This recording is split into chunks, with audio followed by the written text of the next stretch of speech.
Welcome back pamzinda wevanhu ndini wenyu Supergalo PV Sivanda Philip Valerius Sivanda voramba kuchinja side. Mnangagwa is not happy at all, so regai tikupindirei munyaya iri kuitika right now, but vasati vasubscribe vasati vatifollowa, make sure you do so now. Thanks to the channel members, thanks to our Facebook members, those who are subscribed and paying something every month. You are the engine or the fuel that keeps the engine running. Let's go. Right. So what is happening? Mrezimbabwe, we takakuudzai pamusoro pekuti PV Sivanda mushure mekunge vapinzwa muPolitburo. He is now no longer a general, he is now a politician. And going from being a general to a politician comes with, you have to sell away some of your coolness. In politics, it's a game of bootlicking. A game of bootlicking, Jakasimba, and the biggest bootlickers win big in politics. So, PV Sivanda, vachipinzwa muPolitburo na Mnangagwa. I mean, every analyst will tell you the same thing. Kuti it was a counter move against Constantino Chiwenga. Why? Because you see, Constantino Chiwenga ndiye munhu angari mukati meZANU-PF Politburo as a former general of the Zimbabwe Defense Forces, like mukuru, the topest boss military yemuZimbabwe. Vanhu vekuti ndo vanga vari maboss also mu inonzi Joint Operations Command, JOC, JOC, inova inozikamwa as the powerhouse, the real, engine behind Zimbabwe's everything that happens in Zimbabwe. It's the JOC that controls it. Mubatanidzwa wema-security apparatus enyika, right? Inzwai munhu.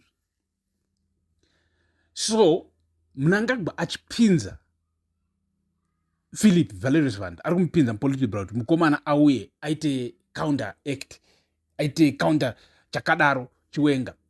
So, tirikutaura nyaya yebootlicking.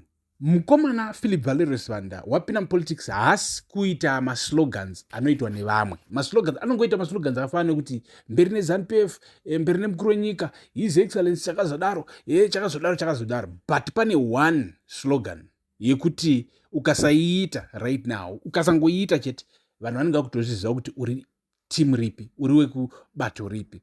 And that slogan is ED, inonzi 2030, ED anenge aripo, ED 2030 vanenge vachitonga chakadaro. Hatoizive slogan, but tinozvati iriko.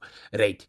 So, Valerius Sivanda, up to this day, muZimbabwe, mukomana haasati aita that slogan, which everybody, because murikuona that's how they know each other in ZANU-PF. Mupana Tino Machakere is very, very funny.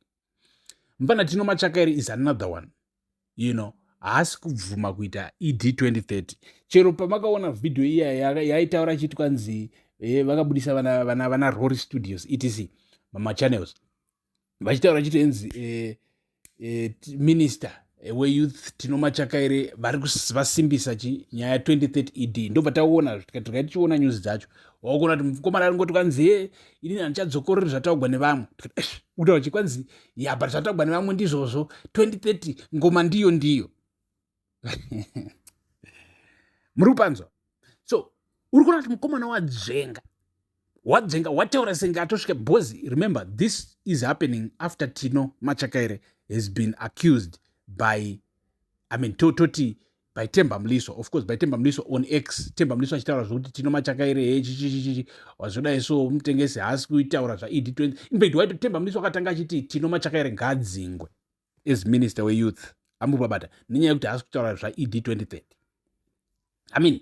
So he is under pressure, he must mention it here and there, but we know kuti mufana uya haasi kubvuma sina basa. Akana kupinda muZANU-PF, that's not the contract yakasaina yekuita usher in a dictator. No. Vaitoda kutogadzisa ZANU-PF, hapana vechidiki vaya vanotoziva kuno kunetsekana, hapana vaya kwete zvimwe zvese. So muZimbabwe zvakamira zvakadaro, muri kutozvinzwa imi kuti Mnangagwa is not happy as of right now. Ma inner circles in ZANU-PF vakutokuudza kuti Mnangagwa, as a matter of fact, right now, he's regretting himself because once Philip Valerius Vanda na Constantino Chiwenga openly unite, zvadhakwa. Muri kuibata nyaya yacho. Zvatozodhakwa on that level because ndo military yose kai.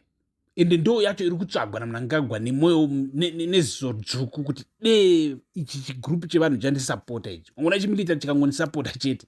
Handisina kana resistance from anywhere. Do you understand? Because the masses, tasaona yatakatambwa muna 2018. We have to remember that mune Zimbabwe. We have to remember that. Tasaona yatakatambwa muna 2018. Akumana akabudikira kati tadliwa, tabigwa, tatawina chunechi. Vanhu vakati, muright. Tikati, ko zvino izvi Mugabe wafa ka. Mugabe wafa kwapinda Mnangagwa.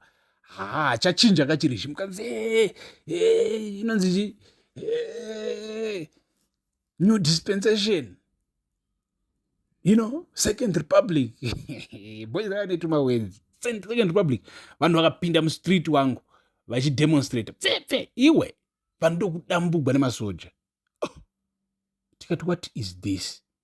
Tikanyatsokuona kuti unyatsobva wagara pasi wanyatsoona kuti chingori chinhu 1 changodzokorera. Bozi muna 2017 paipa pakaitika wanzwa 1 million march. Vanhu vaifara vakazara mustreet mese. Vanhu vakaita sei vachikati General Chiwenga. Bozi he was the man at that time. Vanhu vakaexpected Chiwenga ari the man like this. You will usher in, you will bring democracy, you will give us free and fair elections. Anditi zvokuti vambobatisa Mnangagwa chinhu chistai vanhu vaingobelieve no chero vakabatisa Mnangagwa ka, but come rain come thunder, kana mavotes aitwa Chiwenga ka uchamira omeka sure kuti environment iri kubvumira anybody to enter. But hey, asizvo zvatakaona. So pasine violence, pasine kuda kubatira vamwe vanhu, iwo ungoriwo munhu. Zvokuti kwanzi waita makore 70 tinoona nasekuru ane 90 years anditi. So hapana choshamisa pakuti nemakore akawanda. Ende tinoona nasekuru macomrade vakaenda kuhondo. Zvokuti vakaenda kuhondo hapana chitomboshamisa. Zimbabwe ndetese tori nevamwe mana anko vanotongonzwa kuti vakafa munguva yehondo. Animaiza. So nesuwo takatoruza nekuda kwehondo iyoyi yekutsvaga rusununguko. So rusununguko gwacho ngagusvike kumunhu wese. So tiripo pano pamuzenda wevanhu muri Zimbabwe. Ndini wenyu Supergalo, your host. Stay tuned. Tichange chikupai more updates as soon as news dzichisvika panews desk. Peace.